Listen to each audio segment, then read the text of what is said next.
Hi. This is this is my first YouTube video, and I thought it would be great to start off with a wrap-up of everything I read in January. Now, I'm normally a person who tries to give weekly reading updates, but the world has been chaos this month, especially living in the United States. So we're gonna start off with just what I read in January, a little introduction of myself. So my name is Alex. I also go by Cassie. I am turning 30 next week. A lot is happening. I have 2 cats. I work in education, not in the classroom. And I love to read. I, in 2022, set a goal of reading 12 books. Didn't quite make it.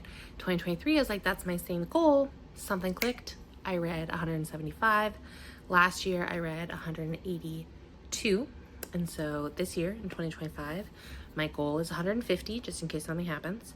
In January, I read 16 books, kind of 17. We'll talk about why. I'm not quite sure. And I just want to tell you what they were about. One of the things I really wanted to do this month was read the entire Shatter Me series. And I succeeded. I read all 6 books, and there's technically 4 novellas, but in this box set, they combined, it's this one, they combined 2 of them into one. And so I read the entire series in 1 month. Yes, I know I'm crazy. It was really good though. So if you're not familiar, this is a YA dystopian series by an Iranian-American author.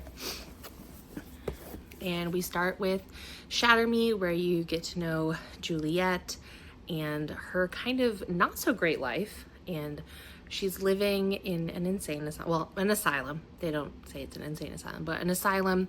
And she writes in her journal a lot of her internal thoughts. And then a prisoner joins her in her cell, and they get to know each other. Then she is let go, and she starts to learn that there's a lot more going on in this world than she thought. I would describe the series as a whole as kind of the Hunger Games meets X-Men. And if you've not read this series before, I won't explain the X-Men part because that's kind of a spoiler. But if you have read it before, you know why I say that. I think my favorite books of the whole series were these 3 in the middle. So Defy Me, Restore Me, and Ignite Me. I really enjoyed the middle of the story, which is kind of rare, I think, for books. Oftentimes you have really strong beginnings and strong ends. Oh my god, the dust in my house. But the middle falls a little flat. But I think the beginning, we were just getting into things, but the middle is really dramatic and a lot happens and it's really strong. And then the end happened really quickly and I wanted more. Luckily, the author is releasing some more books set 10 years later with one of the characters' little brothers. So I finished the whole thing. I think this one's the prettiest, believe me. It's just a little novella. So that counts for 9 of the books that I read this month. The other books that I read, let's get into that. I'm someone who, I have a couple book box subscriptions, and I tend to not want to carry around the physical books, so I will read them either on ebook or audio when possible. One of those, I actually had an arc of, an e-arc, or not e-arc, I actually had an audio arc of the Starlight Heir by Amalie Howard. This is the Fairy Loot edition. It's really pretty. Unfortunately, I did not love the book. It has really good idea. It's romantic-y, there's some spice in it. It has pretty great diverse characters. However, it felt very just like an amalgamation of every book I've ever read that is romantic-y. It didn't feel very like new. It also had some very modern, like cliche language that bothered me. Here's an example of a quote that made me go, ugh. And in the romantic, like spicy scenes, I was a little turned off by the language that was used. However, if you're looking for an alternative to something like ACOTAR or Fourth Wing, something like that, and you want a more diverse romantasy, you might love it more than I did. Okay? It's not always for everyone. It was fine. I think I gave it like 3 stars. Similarly, I listened to A Dark and Drowning Tide by Allison Saft.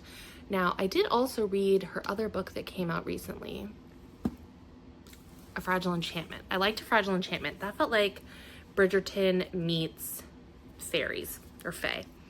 This was supposed to kind of be a romantic-y, dark academia mystery, and it really fell flat for me. We have these two main characters who neither of their names fit in my head. So there's Lorelai and there's Sylvia. And literally neither of these characters look or feel like a Lorelai or a Sylvia to me. So I was really struggling to visualize what was happening. And there is a murder of their professor, and that's kind of what they're trying to solve. And literally by the time they had figured out who it was, I did not care.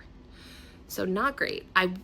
3 stars for like vibes, but I would not read it again. I'm probably gonna actually sell both of these books and get rid of them.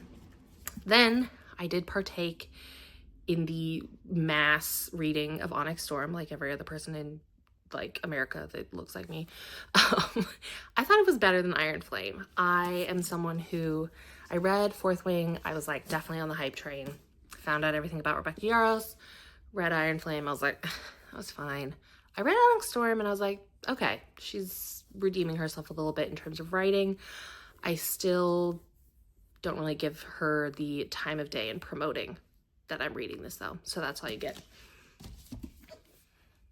Ruby Dixon, Blue Moon Rising. Something you will quickly learn about me on here is that I love Ruby Dixon. I'm a big Ice Planet Barbarians girl. So I was really excited to get this cute copy. I listened to the audiobook, which I highly recommend. It's a dual narration where you get the guy and the girl. This is about the young woman. Her name is, head empty, no thoughts, Aspeth. And she's kind of a upper society person who's not married yet. And she really wants to work in the Artifact Guild. However, you cannot just be an unchaperoned woman in the Artifact Guild. So she makes a deal with this guy, Hawk, and they get married, marriage of convenience, for her to be in the Artifact Guild. There's a lot more going on that I cannot summarize, but I will say this. Surprising amount of plot to balance out the spice, because you know there's spice. He's a bull, but it was pretty good. And the other book that I listened to was Where the Library Hides by Isabel Ibanez, who's actually an author I think a lot of people have gotten to know through that series. So the first one was What the River Knows. I actually read some of her books years ago because a friend gave them to me. They're right behind me here. Written in Starlight. No, Woven in Starlight, written in Moonlight. I think I switched that. But anyway, she and Rebecca Ross are like besties. They share their writing back and forth. So What the River Knows and Where the Library Hides, I really enjoyed their historical fiction with a splash of romance and like fantasy. There is magic. And the main character is from Argentina, but her family is often in Egypt doing, they're Egyptologists, like they really want to know what the heck was going on. So it's all about finding the Cleopatra's tomb and like what happened to her family. And I really enjoy it. Their writing is very YA, like kissing is like, whoa, that's a lot. Like they're kissing, oh my gosh, but it is really good. And then the final book that I read that I want to shout out is Live Like Legends by Allie Shante, which is a paranormal, doesn't feel like the right word, but that's kind of what it is, paranormal romance between an angel and a demon. And this is the 3rd book in the series. So I have been an ARC reader for all 3 books. I love them so much. Danny and Nick, Danny is the demon, Nick is the angel, have to pair up in book 1 to figure out why this one demon like showed up basically in heaven. And through this investigation, they find out a lot about themselves and a lot about the world and what is actually going on between the angels and the demons. So there's Heaven's Gate, there's heaven, purgatory, and hell. Danny's from purgatory. They go a lot back and forth. There's magic, there's really good spice, and the best side characters. I really like when an author can make the side characters shine. So there's Reese, who is the angel's best friend. He's hilarious. There's Elise, who's the demon's best friend, and she is like resting bitch face black cat, you know? And then his dad, ooh, if you love a good daddy, Daddy Maurice is for you. We love Daddy Maurice. So I think, was that 16? I think that was all the books I read in January. I really don't know how to do YouTube, so this is my first attempt had a video. I'm pretty sure I have not looked at the camera this whole time. I don't know what I'm doing, but I'm gonna keep filming and test it out and probably give either weekly or monthly updates and hopefully some analysis of some books, some book reviews if you're interested. This is just like part of my books. Those are my husband's books. We love his books. But I tend to be more like fantasy romance, girly stuff. How do people end videos? Okay, bye.